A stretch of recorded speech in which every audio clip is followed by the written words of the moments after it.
रामपाल जी भगवान की जय हो। परमपिता परमात्मा, सारी सृष्टि के रचनहार, कुल मालिक, असंख्य ब्रह्मांडों के स्वामी, जगत गुरु, तीनों लोकों में प्रवेश करके सबका पालन पोषण करने वाले राजाधिराज, आत्माधार, नाथों के नाथ, देवों के देव महादेव, सर्वेश्वर महेश्वर, मृत्युंजय, अजरो अमर, आदि अनादि, सनातनी प्रभु, जगत पिता जगदीश्वर, 1008 की उपाधि के वास्तविक अधिकारी, अकाल मूर्त, शब्द स्वरूपी राम, वासुदेव, सर्वगतम ब्रह्म, परम पूज्य, परम दयालु, परम धनी, परम संत, परम हंस, परम पुरुष, संत श्रोमणी सतगुरु रामपाल जी परमेश्वर जी के चरण कमल में देश विदेश से हम सभी सतसेवक भाई बहनों का अनंत कोटि दंडवत प्रणाम। और वीडियो देख रहे आप सभी जगत और भगत भाई बहनों को दास की तरफ से प्यार भरा सत साहिब नमस्कार, राम राम। भाई और बहनों, सबसे पहले तो दास थोड़ा सा स्पष्ट कर देना चाहता है कि सोशल मीडिया पे आके मेरे द्वारा वीडियो बनाने का मकसद यूट्यूब या फेसबुक से पैसे कमाने का नहीं है। मेरा मकसद आप भाई बहनों की एक एक श्वास, पल पल जो काल भगवान के मुख की तरफ जा रही है, आप भाई बहनों को सत्य जानकारी देके, सत्य साधना से जोड़ के, सत्य पुरुष की साधना से जोड़ के आपका आत्मा का कल्याण करवाने की है। तो वीडियो को आप जी निष्पक्ष होके और ज्यादा से ज्यादा शेयर करें। अब आज का सवाल, बहुत सारे भगत भाई बहन जब सोशल मीडिया पे हमारी वीडियो पढ़ते हैं तो बहुत सारे भगत भाई बहन जो अभी तक संत रामपाल जी भगवान और उनके अमृतमयी सत्संगों से, उनके विचारों से अपरिचित हैं, अनजान है, वे बार बार एक ही सवाल करते हैं कि संत रामपाल जी तो इंसान है, वो भगवान नहीं हो सकते, भगवान नहीं हो सकते। तो उसके ऊपर भी हमने एक वीडियो बना दिया है, आप इसी चैनल पे देख सकते हैं। उसके बाद जब उनके सत्संग लोग सुनना शुरू करते हैं यूट्यूब पे, फेसबुक पे, तो ज्ञान तो शास्त्र प्रमाणित है, ज्ञान में तो सुई के नोक जितनी भी कोई कमी निकालने में समर्थ नहीं है। जब उनके सत्संग सुनते हैं और सत्संग सुनने के बाद उनको लगता है कि वास्तव में बिल्कुल शास्त्र प्रमाणित ज्ञान है, ये ज्ञान तो आज से पहले किसी ने दिया ही नहीं। उसके बाद जब उनको पता चलता है कि संत रामपाल जी तो वर्तमान में हरियाणा के हिसार जेल में हैं, सन 2014 में बरवाला कांड हुआ था और बरवाला कांड के बाद से संत रामपाल जी तो हिसार जेल में हैं। फिर उनके मन में एक शंका पैदा हो जाती है कि संत रामपाल जी यदि भगवान हैं, परमात्मा हैं, तो फिर जेल में क्यों हैं? सवाल बहुत ही छोटा है, लेकिन उन भाई बहनों के लिए तो पहाड़ समान है जो अभी संत रामपाल जी और उनके सत्संगों से अपरिचित हैं। देखिए, निष्पक्ष भाव से यदि आप वीडियो देखेंगे और वीडियो में बताई गई बातों पर विचार करेंगे तो निश्चित तौर पे आपके समझ में बातें आएंगी। विशेषकर हिंदू समाज में 33 करोड़ देवी देवता हैं भी, इसमें कोई संशय नहीं है।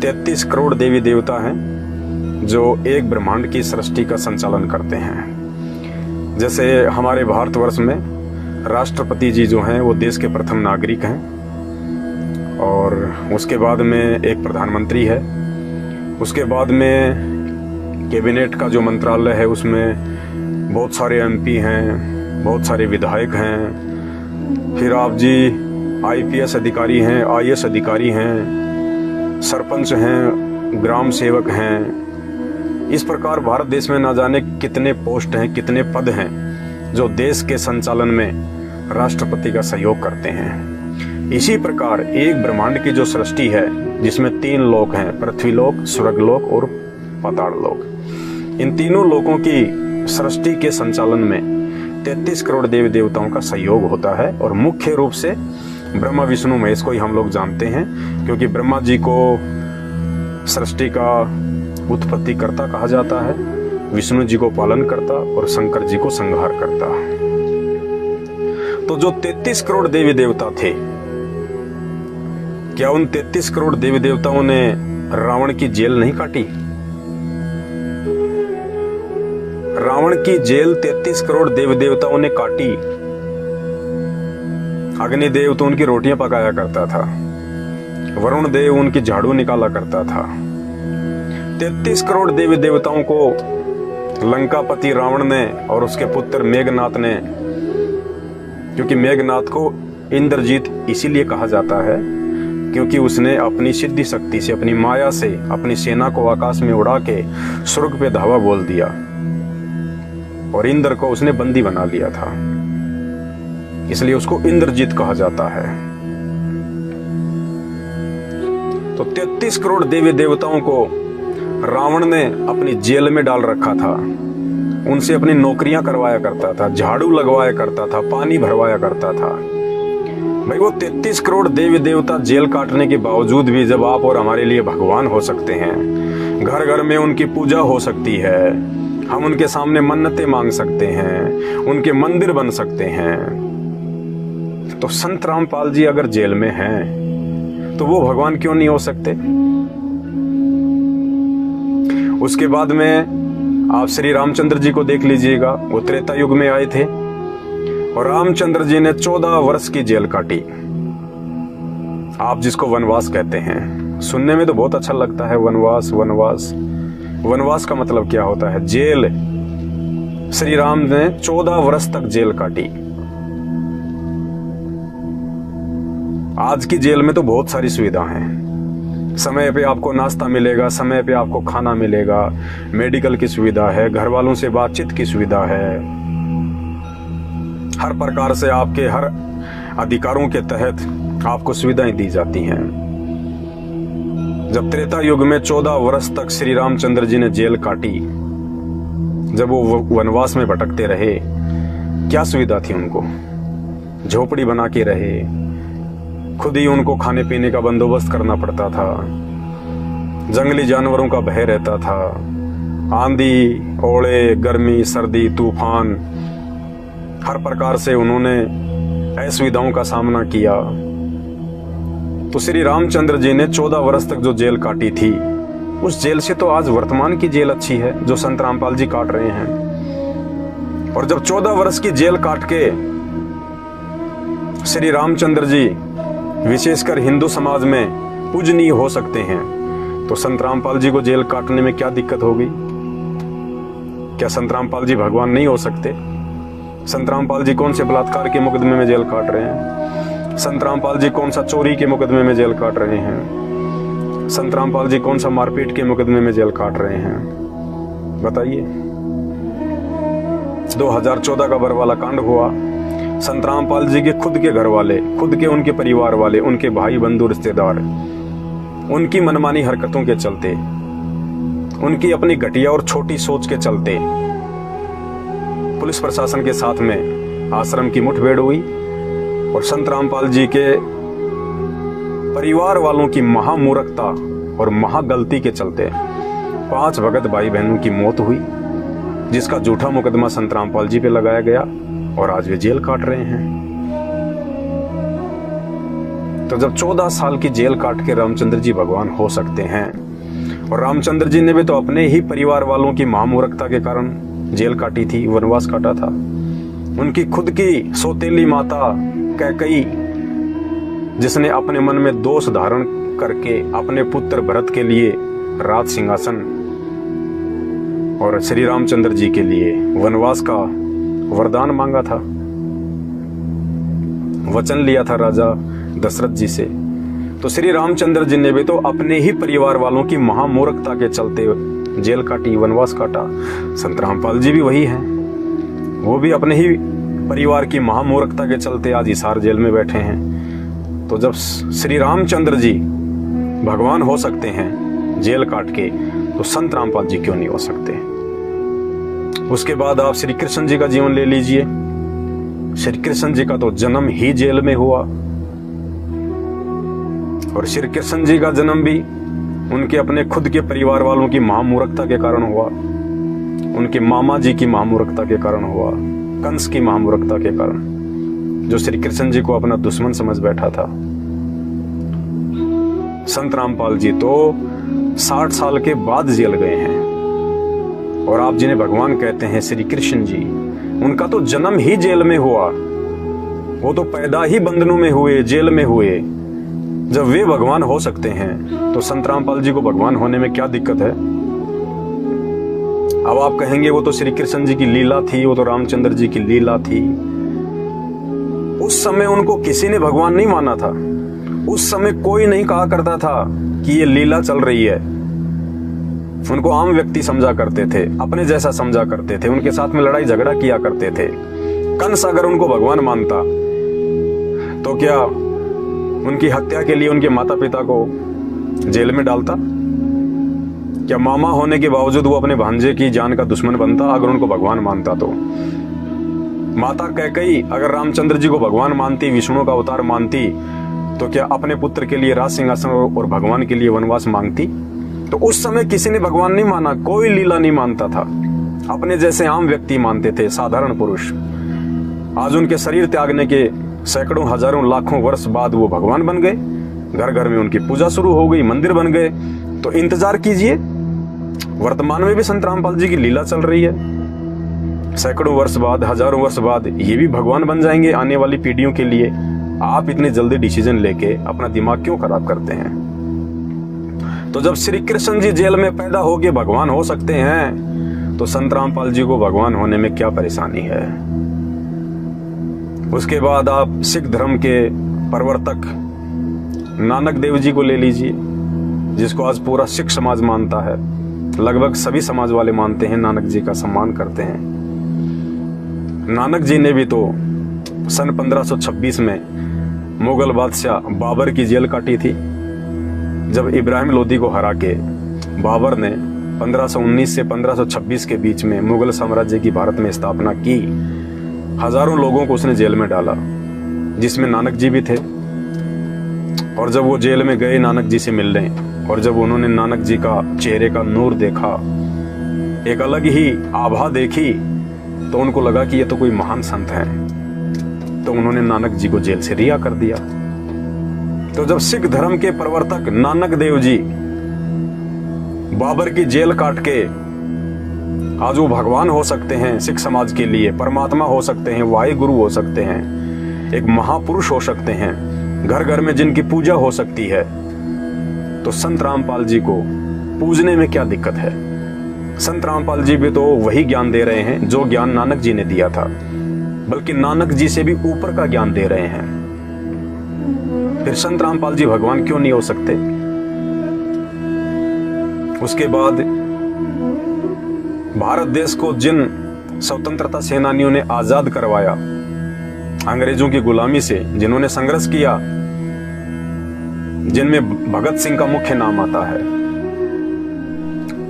जब भगत सिंह अंग्रेजों की जेल काट के और सन 1931 में फांसी पे चढ़ के जब वे आज आदरणीय और सम्माननीय हो सकते हैं, जब उनकी जयंतियां मनाई जा सकती हैं, तो संत रामपाल जी की जेल में रहते सहते या उनके जेल काटने के बाद वो भगवान क्यों नहीं हो सकते? भगत सिंह ने तो केवल देश को आजाद करवाने तक का ही जिम्मा लिया था। केवल अंग्रेजों के शासनकाल में अंग्रेजों की बेड़ियों से, अंग्रेजों के जुल्म से देश को आजाद करवाया था, और वो भी उनके रहते सहते देश आजाद नहीं हुआ। लेकिन उन्होंने संघर्ष किया, उन्होंने प्रयास किया भारत देश की जनता को, भारत माता को अंग्रेजों की गुलामी से आजाद करवाने का। और संत रामपाल जी के ज्ञान की जब आप गहराई में जाएंगे तो आपको पता चलेगा कि संत रामपाल जी तो भगत सिंह से भी लाखों गुना ऊपर का काम कर रहे हैं। ये तो सदा सदा के लिए भारत देश ही नहीं, पूरी दुनिया की आत्माओं को काल के जाल से मुक्त करवा रहे हैं अपनी सत्य साधना से। सदा सदा के लिए 84 लाख योनियों से मुक्त करवा रहे हैं। ना आपको गधा बनना, ना कुत्ता बनना, ना आपको सुअर बनना। सदा सदा के लिए आप बैकुंठ में चले जाओगे, आप उनके सचखंड में चले जाओगे, जहां ना आपकी मृत्यु होगी, ना आपको बुढ़ापा होगा, ना आपको कोई काम करना, ना आपके साथ में कोई लड़ाई झगड़ा और राग द्वेष करने वाला होगा। ना वहां पे गर्मी, ना सर्दी, ना बरसात, एक रस मौसम रहता है। खाने पीने की सारी सुविधाएं जो यहाँ देखने को भी नहीं मिलती। संत रामपाल जी तो सदा सदा के लिए आपको काल के जाल से मुक्त करवाकर उस बैकुंठ में ले जाने के लिए जेल में बैठे हुए हैं, संघर्ष कर रहे हैं, प्रयास कर रहे हैं। तो संत रामपाल जी जेल में रहकर भगवान क्यों नहीं हो सकते? जब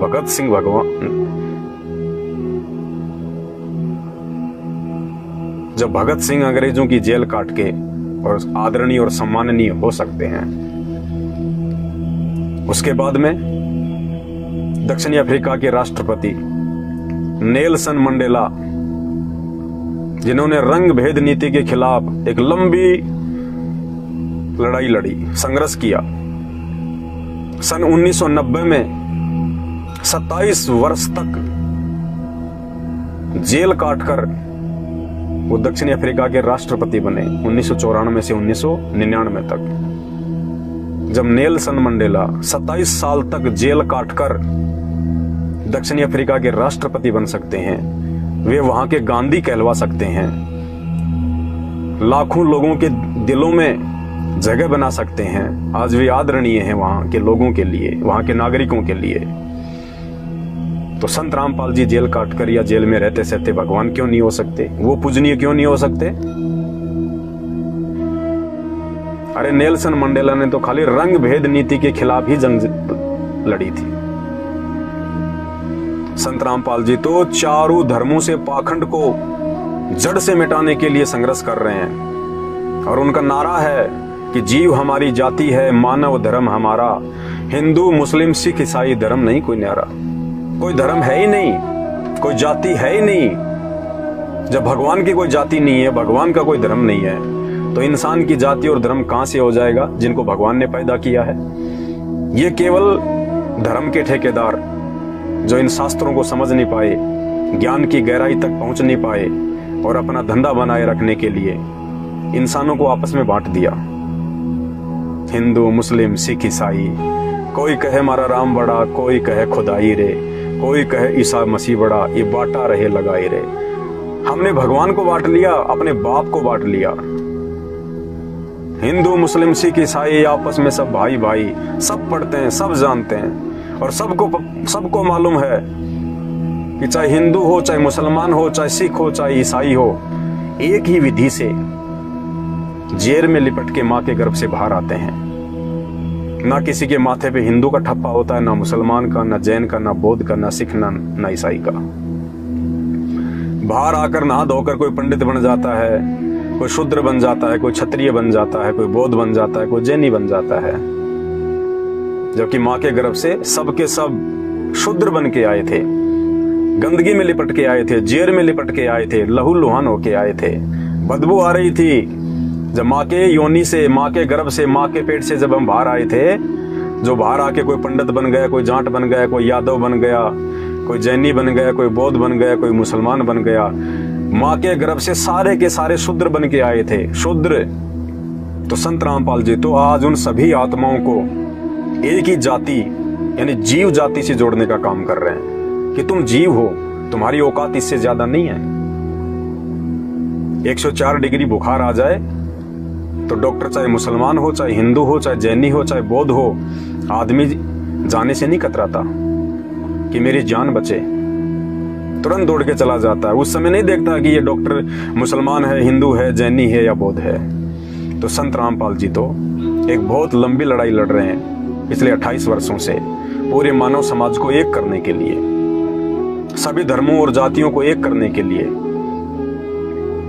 जीव हमारी जाति है, मानव धर्म हमारा, हिंदू मुस्लिम सिख ईसाई धर्म नहीं कोई न्यारा।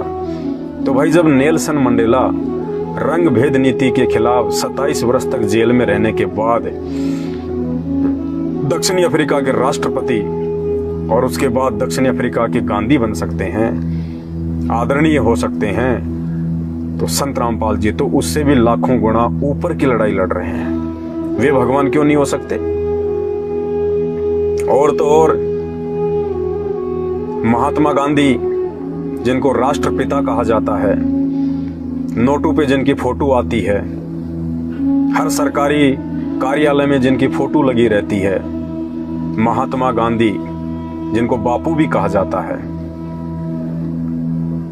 1919 में रोलेक्ट एक्ट के विरोध में उन्होंने संघर्ष किया, एक लड़ाई लड़ी, और सन 1922 में महात्मा गांधी जी को 6 साल के लिए देशद्रोह का मुकदमा लगा के जेल में डाल दिया।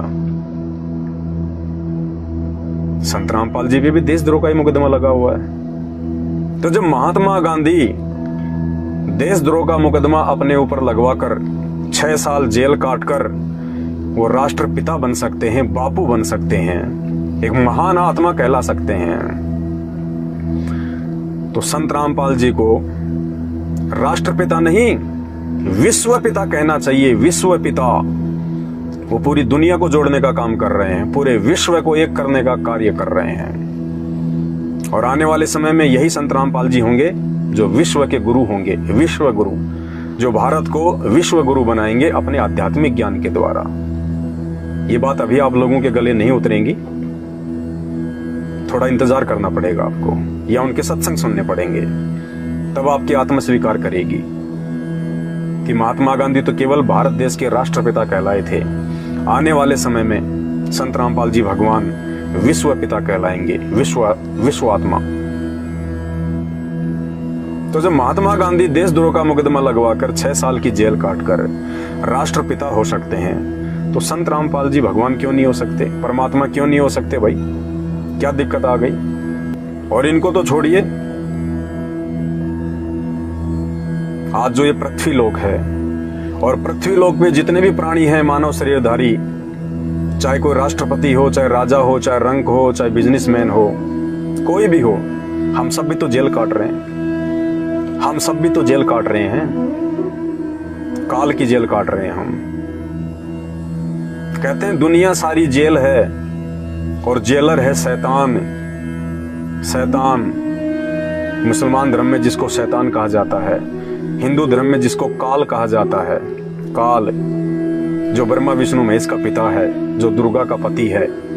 श्रीमद् देवी भागवत 3रा अध्याय 6ठा स्कंद पेज नंबर 123 और 24 पढ़ना। दुनिया सारी जेल है और जेलर है शैतान। पाप पुण्य का मुकदमा यहां झेल रहा इंसान। पाप और पुण्य के चलते, कर्म और कुकर्मों के चलते हर इंसान यहाँ पे ये मुकदमा झेल रहा है। कभी इंसान, कभी गधा, कभी कुत्ता, कभी सुअर, 84 लाख योनियों के चक्कर काटना। आज राजा बन के राज कर रहा है, अहंकार में फूला नहीं समाता, और राजा के बाद फिर मरने के बाद गधा बनेगा। एक हरि की भक्ति बिन राजा गधा हो, माटी लदे कुमार की घास न डाला कोई। ये परमात्मा का विधान है कि जो राजा होता है वो मरने के बाद में सीधा गधे की योनि में जाता है। तो ले लिया ना मुकदमा मोल, पाप और पुण्य के कारण, क्योंकि राजा से ज्यादा पाप कोई नहीं कर सकता। सबसे ज्यादा पापी यदि कोई होता है तो राजा होता है। उसके राज्य में जितने भी कर्म और कुकर्म किए जाते हैं सब उसके ऊपर रखे जाते हैं धर्मराज के द्वारा।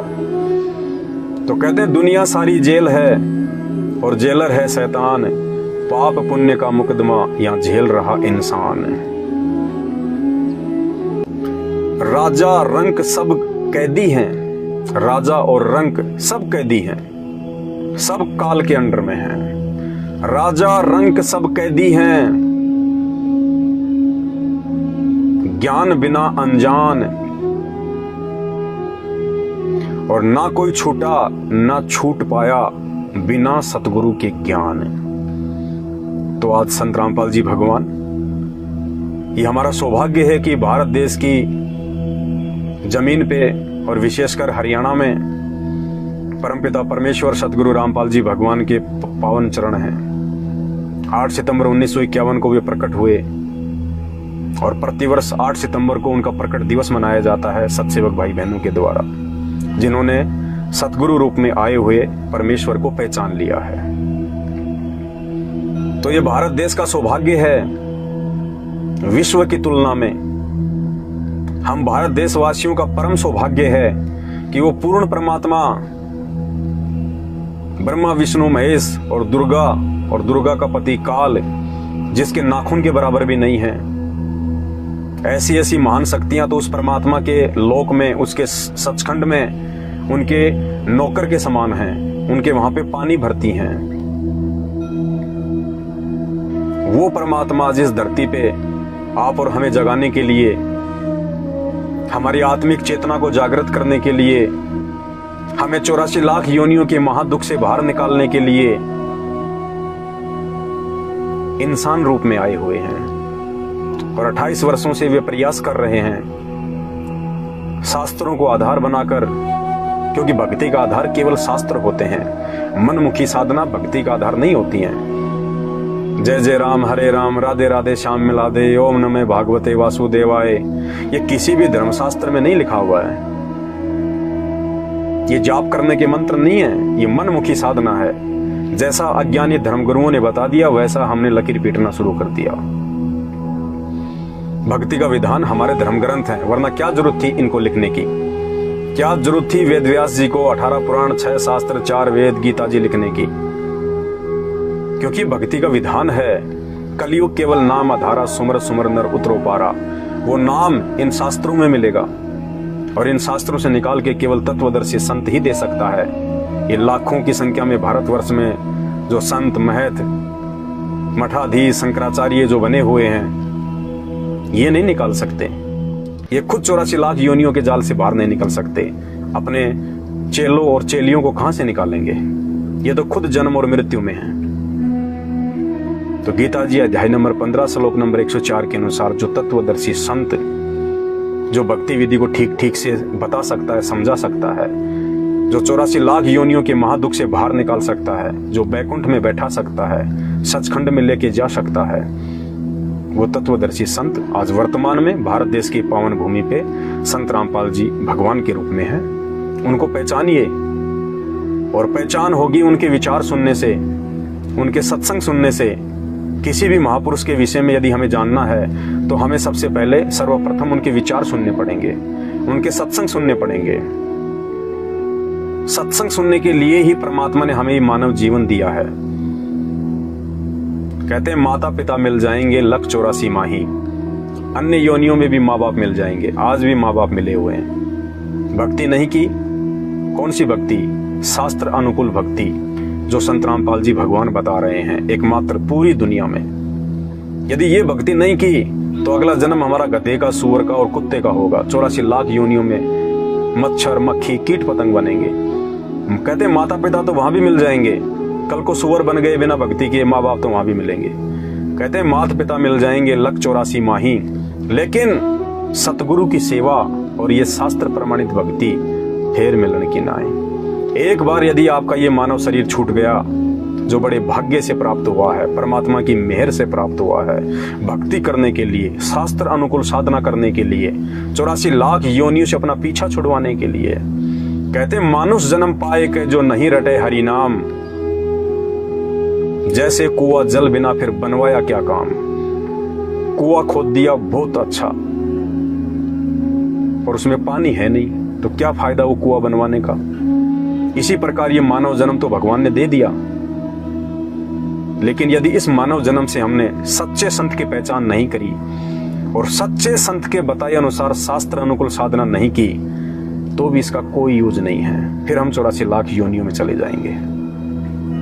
तो इस महाकष्ट से बाहर निकालने के लिए आज स्वयं पूर्ण ब्रह्म परमात्मा वासुदेव, वासुदेव का मतलब होता है जिसकी सत्ता तीनों लोकों पे होती है, जो सर्व सृष्टि का पालनहार करता है। श्री कृष्ण जी वासुदेव नहीं थे।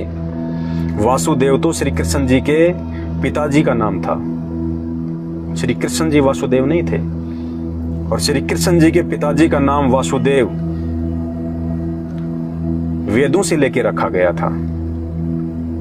क्योंकि आज से पहले आप देख लीजिए, हमारे जो पूर्वज थे उनके नाम आपको इसी प्रकार के मिलेंगे। रामचंद्र जी, कन्हैया लाल जी, नटवर लाल जी, हनुमान जी, बजरंग जी, क्योंकि पहले देवी देवताओं के नाम पे ही हमारे पूर्वजों के नाम रखे जाते थे धर्मशास्त्रों से निकाल के। तो श्री कृष्ण जी के पिताजी का नाम था वासुदेव।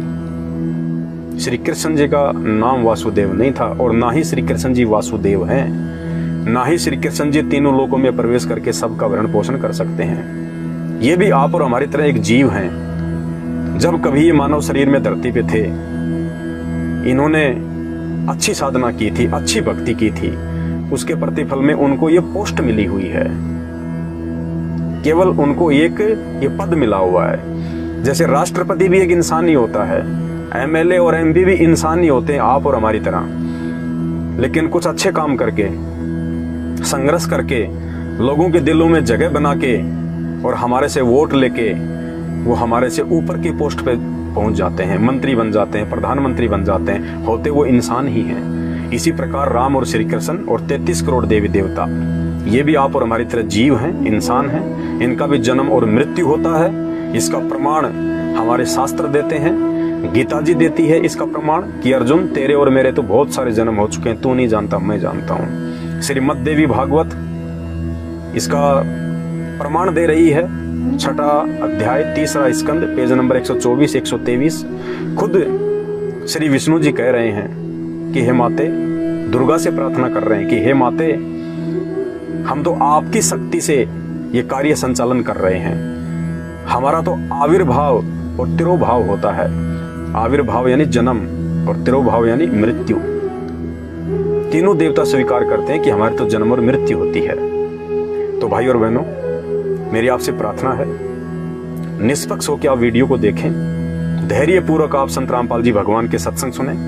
आप YouTube पे जाके सर्च करें सृष्टि रचना संत रामपाल जी भगवान। इस वीडियो के ऊपर लिंक में भी दास आपको सृष्टि रचना का वीडियो भेज रहा है। आप धैर्य पूर्वक वो 2 से 3 घंटे का वीडियो सुनिए और निर्णय कीजिए। देखो, ये सोशल मीडिया जो परमेश्वर ने हमें दी है ना, ये समाज को बिगाड़ने के लिए नहीं दी।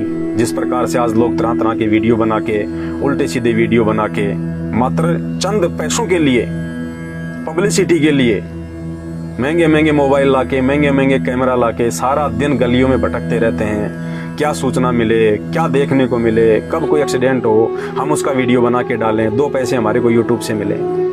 वो केवल आपका समय और पैसा बर्बाद कर रहे हैं। उन वीडियो को देखने से आपको कुछ हासिल नहीं होगा।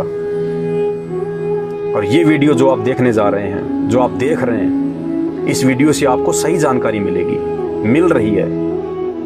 परमात्मा धरती पे आया हुआ है, भूल ना करें। आपका एक एक श्वास 1-1 करोड़ रुपए का, 1-1 करोड़ का 1-1 श्वास, क्योंकि हमारा जो मानव शरीर है ना, इस श्वासों पे टिका हुआ है। जितनी श्वासें भगवान ने हमारे को गिन के दी हैं, तब तक ही हमारा शरीर रहेगा।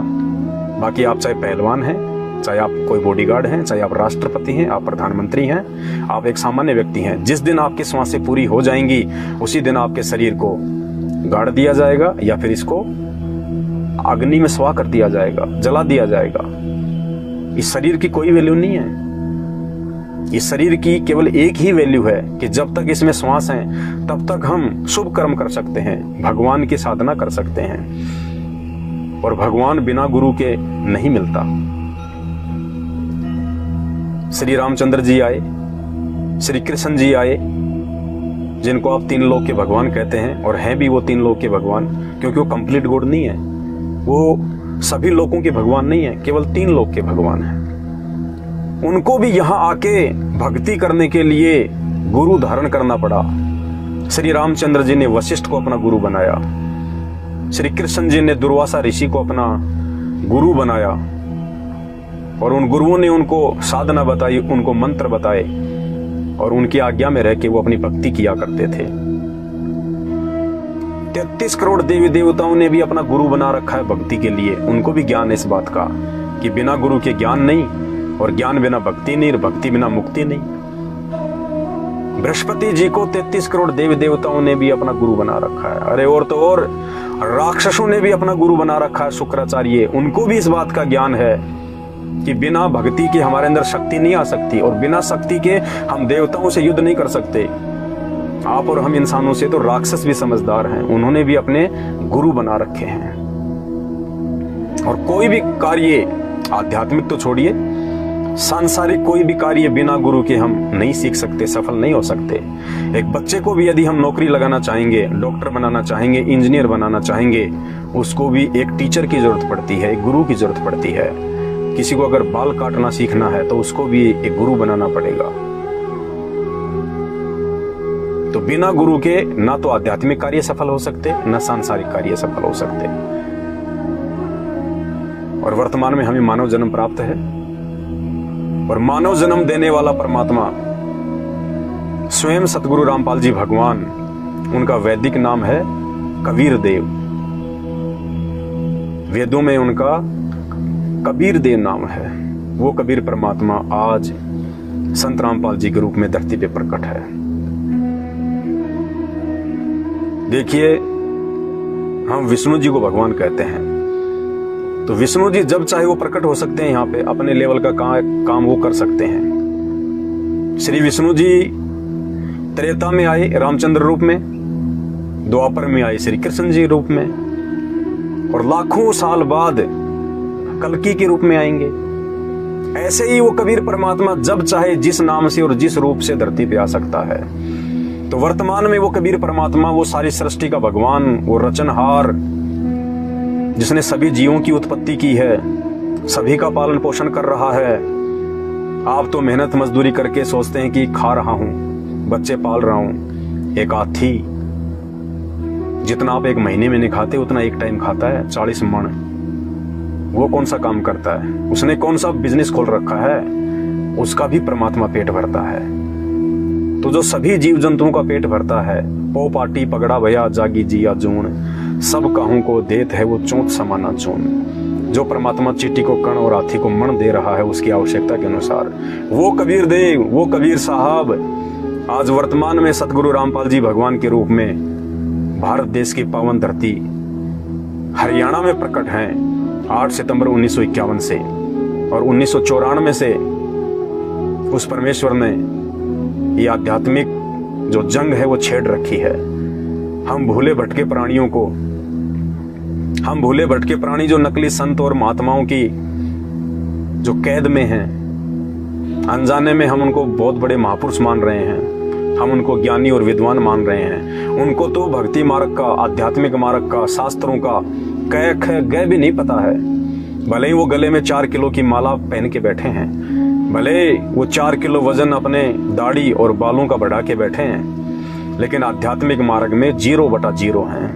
ना वो खुद 84 लाख योनियों में जाने से बच सकते हैं, ना उनके पीछे लगे रहने से आप बच सकते हैं। तो मेरी हाथ जोड़ के विनती है, निष्पक्षता पूर्वक एक बार सिर्फ 1 महीने के लिए आप संत रामपाल जी भगवान के YouTube पे सत्संग सुनिए, या फिर साधना टीवी चैनल पे प्रतिदिन 7:30 बजे से 8:30 बजे तक उनके प्रवचन आते हैं।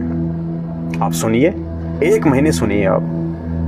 और 1 महीने सुनने मात्र से आपको ज्ञान ही नहीं, आपके ऐसे ऐसे बिगड़े हुए काम भी मात्र उनके सत्संग सुनने से सफल हो जाएंगे, जिन कार्यों को आप लाखों रुपया बर्बाद करके भी नहीं सुलझा सकते थे।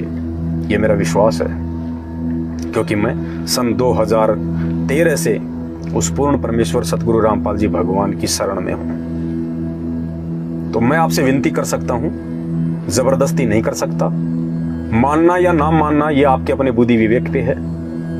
1 महीने आप उनके सत्संग सुनिए, और विशेषकर सृष्टि रचना जो ऊपर आपको मैसेज में मिल जाएगी, या फिर आप YouTube पे भी सर्च कर सकते हैं, सृष्टि रचना संत रामपाल जी महाराज। समय समय पे दास आपको वीडियो बना के, आप लोग जो कमेंट्स मुझे करते हैं संत रामपाल जी के विषय में, उनका जवाब मैं आपको देता रहूंगा ज्ञान आधार से। और आप भक्ति मार्ग से आप जुड़िए।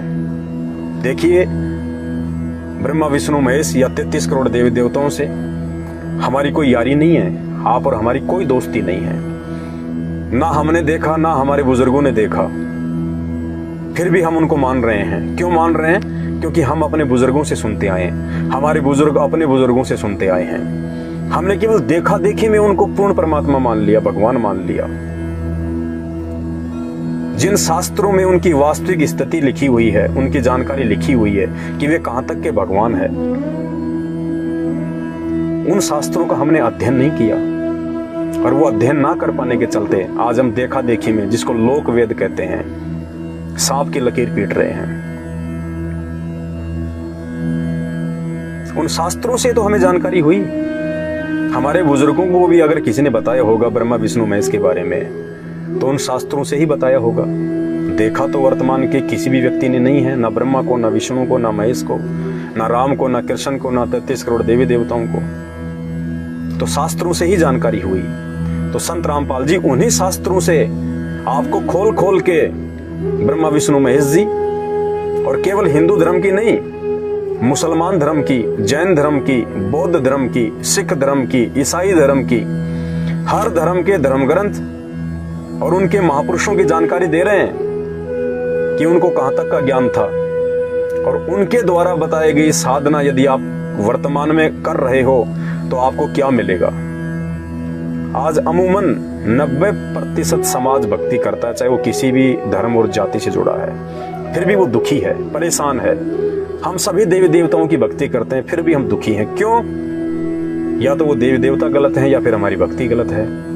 तो वो देवी देवता गलत नहीं है, वो अपनी जगह ठीक है, लेकिन इन नकली संतों ने, नकली गुरुओं ने इस तत्व ज्ञान के अभाव में, क्योंकि शास्त्रों को समझना कोई बच्चों का काम नहीं है, ये शास्त्र वही समझ सकता है जिसने शास्त्र लिखवाए हैं। पूर्ण परमात्मा संत रामपाल जी भगवान, कबीर देव, वही इन शास्त्रों को वर्तमान में ठीक ठीक समझा सकता है।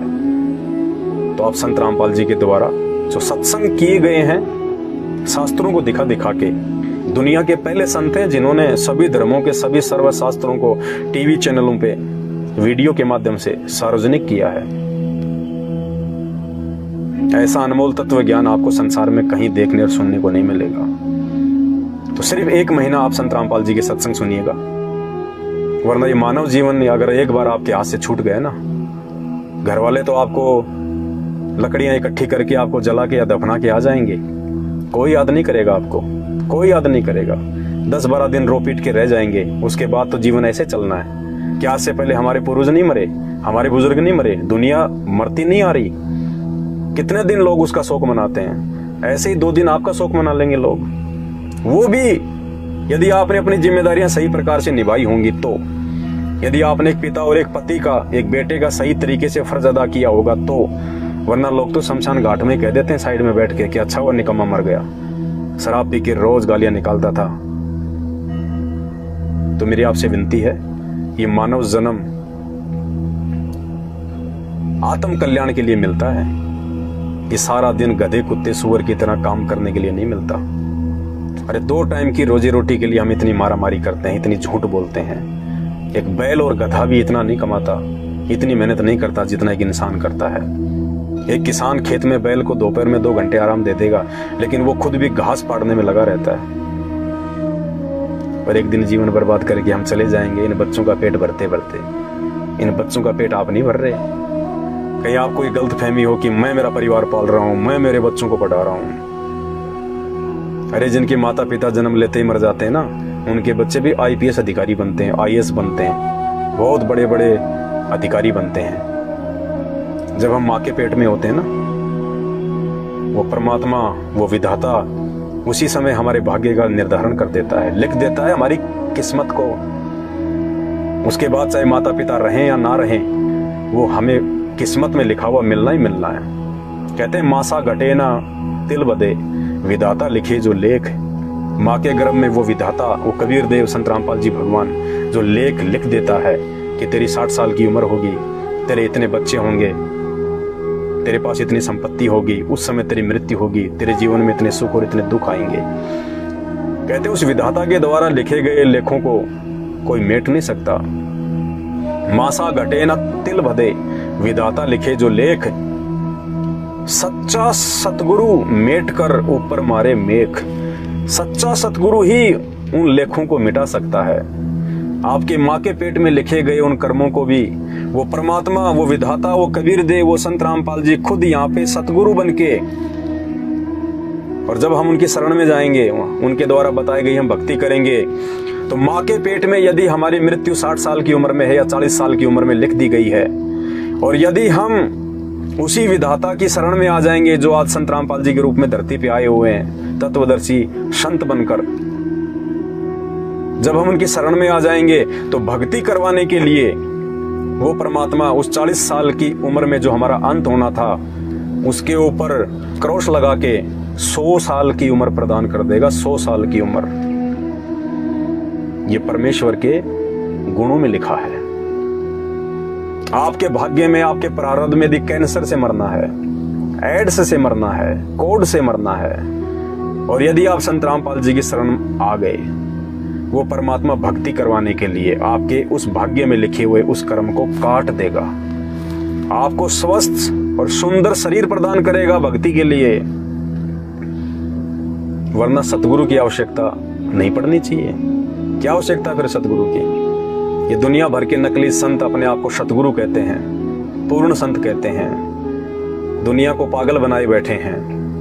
और जब उनके भगत उनके सामने रोते हैं जाके कि महाराज जी 40 साल से कैंसर ठीक नहीं हो रहा है, तो महाराज कहता है कि 30 साल से तो मैं भी भोग रहा हूं भाई, ये तो भोगने पड़ेंगे, ये तो अपने कर्मों के फल हैं। अरे जब ये कर्मों के फल भोगने ही हैं तो फिर भक्ति की जरूरत क्या है? फिर क्यों 33 करोड़ देवी देवताओं को पूजें, क्यों राम को पूजें, क्यों हम श्री कृष्ण जी को पूजें? जब वो कर्मों के फल भोगने ही हैं तो भक्ति करने की आवश्यकता क्या है? भक्ति क्यों की जाती है? वो कर्मों के फल काटने के लिए, कटवाने के लिए, कि हमारे भाग्य में, हमारे भविष्य में यदि कोई संकट हो, कोई परेशानी हो तो परमात्मा वो टले, इसलिए भक्ति की जाती है।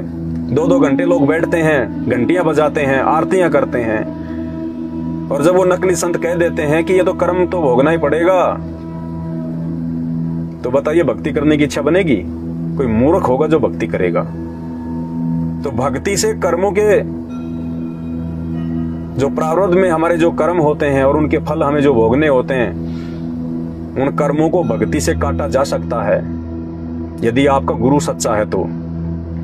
और आज वर्तमान में पूरे विश्व में, पूरे संसार में संत रामपाल जी के अलावा कोई भी पूर्ण संत नहीं है, कोई भी तत्वदर्शी संत नहीं है, क्योंकि परमात्मा स्वयं ही तत्वदर्शी संत की भूमिका करता है। दूसरा कोई गुरु हो ही नहीं सकता।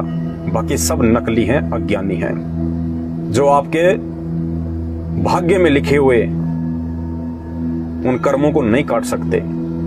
अगर आपको कैंसर से मरना है तो आप मरोगे, चाहे आप किसी भी पंथ और संत से आप जुड़े हैं। अगर 40 साल की उम्र में आपकी मृत्यु का योग है तो आप मरोगे, चाहे आप कितना भी जंत्र मंत्र और तंत्र आप करवा लीजिएगा। और आप संत रामपाल जी के 1 महीने सत्संग सुन के आप उनकी शरण में आइए। अगर किसी ज्योतिष ने आपको कह रखा कि भैया 40 साल बाद तेरी उम्र नहीं है, तू मरेगा, वो ज्योतिष की बात फैल ना हो जाए तो हमारे मुंह पे थूक देना। आपका जूता और हमारा सिर यदि संत रामपाल जी के शरण में आने के बाद आपका वो प्रारब्ध का कर्म ना कट जाए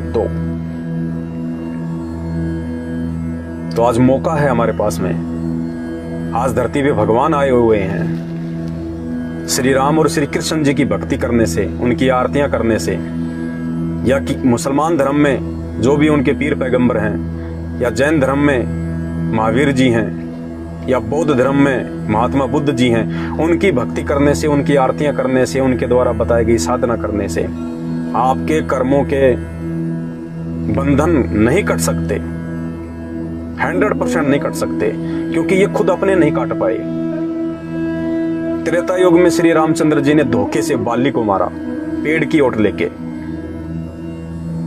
वो कर्म उनको भोगना पड़ा। द्वापर युग में जब वही श्री राम श्री कृष्ण जी के रूप में आए तो उनको अंत समय में अपना वो प्रारब्ध, वो कर्म भोगना पड़ा, क्योंकि बाली ने कहा था कि भाई मैंने तेरा क्या बिगाड़ा, तूने मेरे को पेड़ की ओट लेके धोखे से तीर से क्यों मारा, इसका बदला कब देगा। तो श्री रामचंद्र जी ने कहा कि भाई द्वापर युग में मैं श्री कृष्ण रूप में आऊंगा, और उस समय तू एक बालिया नाम का शिकारी होगा, एक पारधी होगा, और मैं जंगल में एक पेड़ के नीचे पैर पे पैर रख के सोऊंगा, आराम करूंगा कुछ समय के लिए, और तू शिकार की तलाश में घूमता घूमता एक पेड़ की ओट लेके मेरे पैर में तीर मारेगा।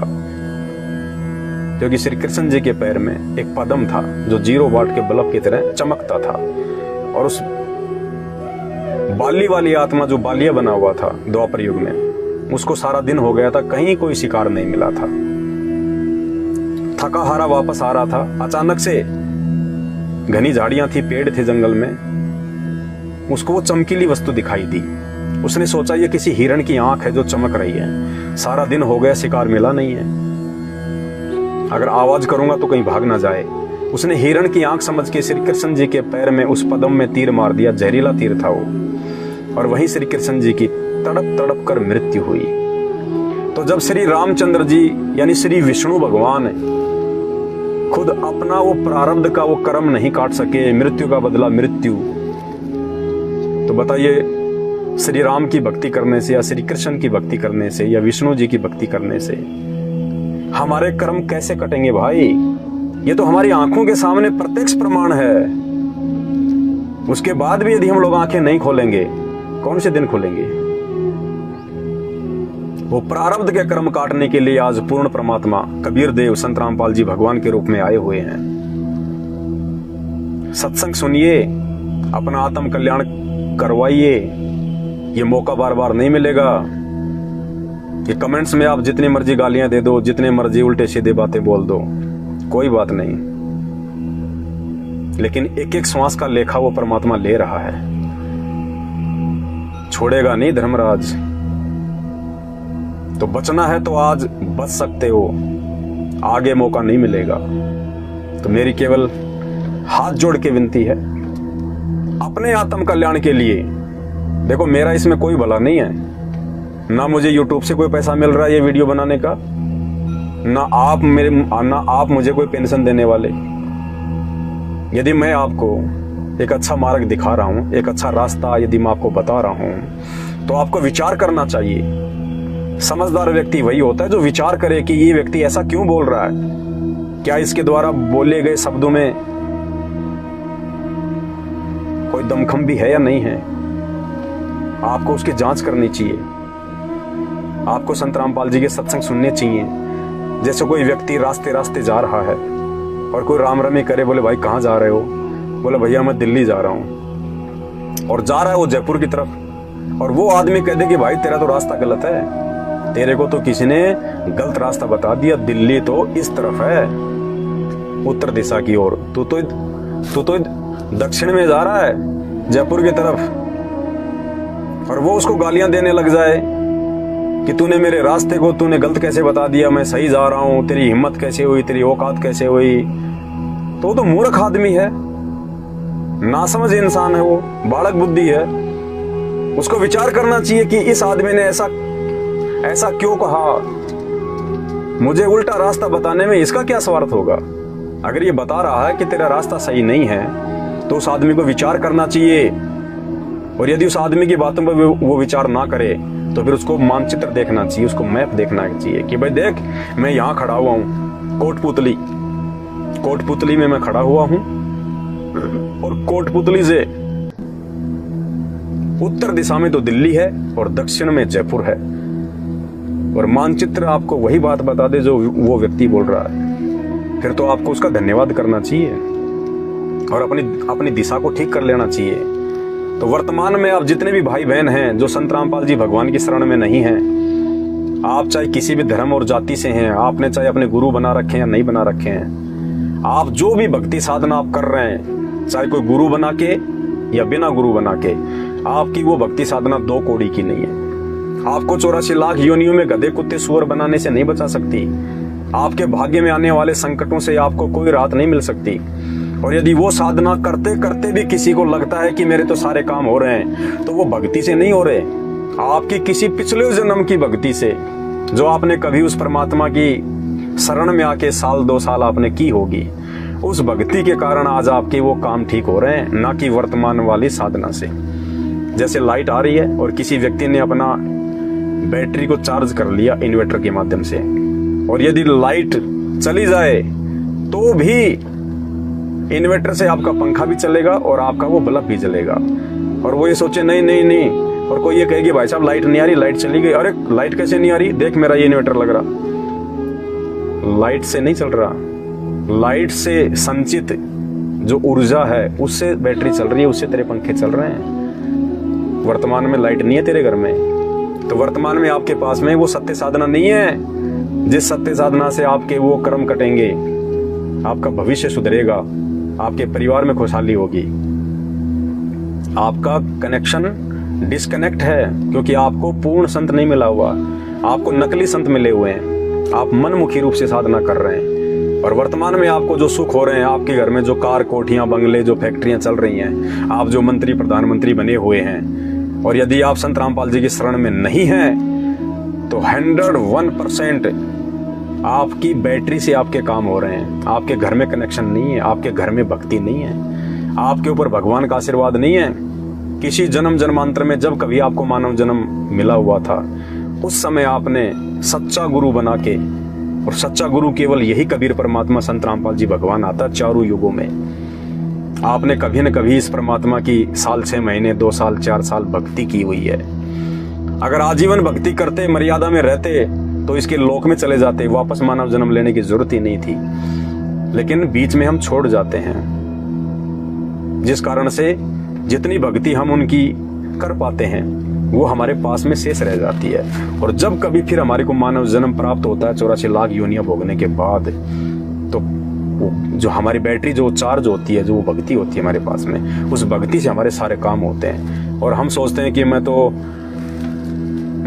गरीब नवाज की जो है दरगाह पे जा रहा हूँ, मैं तो वहां पे ये चद्दर चढ़ा रहा हूँ, मैं तो ब्रह्मा विष्णु महेश की साधना करता हूँ, मैं तो तिरुपति बालाजी जाता हूँ, मैं तो बाबा श्याम जी जाता हूँ, मैं तो सालासर के बालाजी जाता हूँ, मैं तो मेहंदीपुर के बालाजी जाता हूँ, मैं तो पद यात्रा करता हूँ, मैं रामदेवरा जाता हूँ, मैं कावड़ लेके आता हूँ। कुछ नहीं, कुछ नहीं, 0/0। उल्टे आप लोग पाप कमा रहे हैं। तो सत्य साधना वर्तमान में इस धरती पे केवल संत रामपाल जी भगवान के पास में है। और संत रामपाल जी भगवान को समझे बिना आप उनसे जुड़ नहीं सकते। तो संत रामपाल जी से जुड़ने के लिए आपको उनके विचार सुनने पड़ेंगे, आपको उनके सत्संग सुनने पड़ेंगे। और मेरा दावा है, मेरा विश्वास है, यदि 1 महीने आपने उस परम पुरुष के सत्संग सुने, उसके बाद आप खुद कमेंट्स करेंगे, खुद आप फोन करेंगे कि भाई आपका धन्यवाद जो आपने हमारे को सही रास्ता दिखा दिया, वरना हम तो 84 लाख योनियों में गधे, कुत्ते, सुअर, कीट पतंग बनने की तरफ जा रहे थे। ये परिवार, ये धन संपदा, ये शरीर का अभिमान, ये यार दोस्त, ये कार कोठी, ये सिर्फ 4 दिन के हैं। और वो 4 दिन भी ना जाने कौन से दिन आपके पूरे हो जाएं, कोई भरोसा नहीं। 2 सेकंड बाद क्या पता किसकी मौत आनी हो, किसी को भरोसा नहीं। घर में बैठे हैं आराम से, टीवी देख रहे हैं, ऊपर पंखा चल रहा है, ना जाने कब वो पंखा टूट के गिर जाए तुम्हारे सर पे। है कोई भरोसा इस जीवन का? मिट्टी का शरीर है, मिट्टी का शरीर। जितनी श्वासें भगवान ने दे रखी हैं, जिस दिन पूरी हो जाएंगी छीन लेगा। ना तुम्हारे बच्चे बचा पाएंगे, ना तुम्हारे द्वारा जोड़ी गई वो संपत्ति लाखों करोड़ों की तुम्हें बचा पाएगी। एक श्वास भी नहीं देगा धर्मराज, चाहे तुम पूरी धरती की संपदा दे दो उसको, वहां पे जैक और चेक नहीं चलता। उसके बाद जो तुमने कर्म और कुकर्म किए हैं बिना संत की शरण, बिना तत्वदर्शी संत की शरण में आए, तुमने उस धन संपदा को जोड़ने के लिए, खुद और अपने परिवार को खुशहाल बनाए रखने के लिए तुमने जितने भी कर्म और कुकर्म किए हैं ना, सबका लेखा लेगा वो। वहां पे वो बेटा बेटी, भाई बंधु, रिश्तेदार, जवाई हमारे पाप कर्म बंटवाने के लिए नहीं आएंगे। जब वो गरम तेल के कढ़ाई में पकोड़े की तरह धर्मराज वो तलेगा, तो यहाँ से बेटा बेटी नहीं जाएंगे कि थोड़ा सा हमारे को तल दो, हमारे बाप को ज्यादा परेशानी हो रही है। खुद के कर्म खुद ने ही भोगने पड़ेंगे। तो उन कर्मों को ना भोगना पड़े और सीधे सीधे आज भगवान धरती पे आया हुआ है, मोक्ष मिल जाए। वर्तमान में भी हमारा जीवन ठीक रहे, किसी प्रकार का कोई कष्ट हमारे परिवार पे ना आए, और शरीर छोड़ने के बाद भी हम परमात्मा के लोक में जाएं, सदा सुखी रहें। उसके लिए आप संत रामपाल जी भगवान के सत्संग सुनिए। और तकरीबन 5000 के आसपास मेरे वीडियो आपको सोशल मीडिया पे मिल जाएंगे। फेसबुक पे मेरा पेज है पवन दास इज लाइव। यूट्यूब पे आप सर्च करें शंका समाधान विद पवन दास या फिर पवन दास इज लाइव। सत्य साधना से जुड़िए, सत भक्ति से जुड़िए, अपने मानव जीवन को सफल कीजिएगा, वरना ये शरीर बार बार नहीं मिलेगा, ये परमात्मा बार बार नहीं मिलेगा। आज मौका है कि खुद वो वासुदेव धरती पे प्रकट है 8 सितंबर 1951 से, और 8 सितंबर के दिन उस वासुदेव सतगुरु रामपाल जी भगवान का प्रकट दिवस है। प्रकट दिवस। बंदी छोड़ सतगुरु रामपाल जी भगवान की जय हो।